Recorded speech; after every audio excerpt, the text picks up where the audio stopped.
In the next 15 years, digital banking will bring basic financial services and security to millions. It will give the poor more control over their assets and help transform their lives.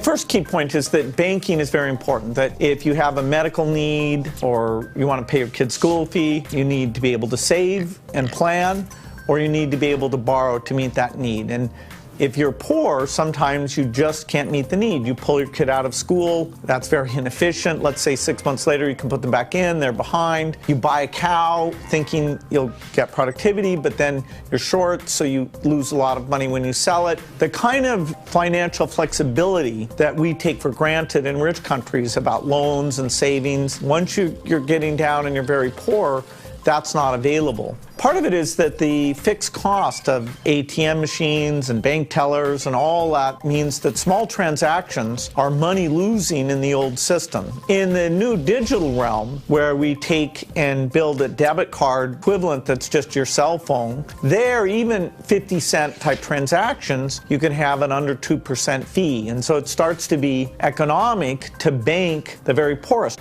There's a need for a utility type service that lets you move money when you want to pay someone else, pay a store, or if you want to switch your account from bank one to bank two. And so a lot of our work to get this low-cost digital debit card using the cell phone going is making sure the regulator has set up the right safeguards, and that includes a money transfer system that has very low fees and insisting that every bank that's licensed connect up and have these reasonable fees. It's kind of like phone number portability is in the mobile space, that you can switch a carrier and not have to change that phone number. Otherwise, you get a lock-in where the poorest who have less time to pay attention may not be paying a fair price. So some of these systems that got going early on actually don't have this capability, nor is it open as a platform so that innovators can come in and get this into the most pro-poor form we can. By 2030, mobile banking will be so freely available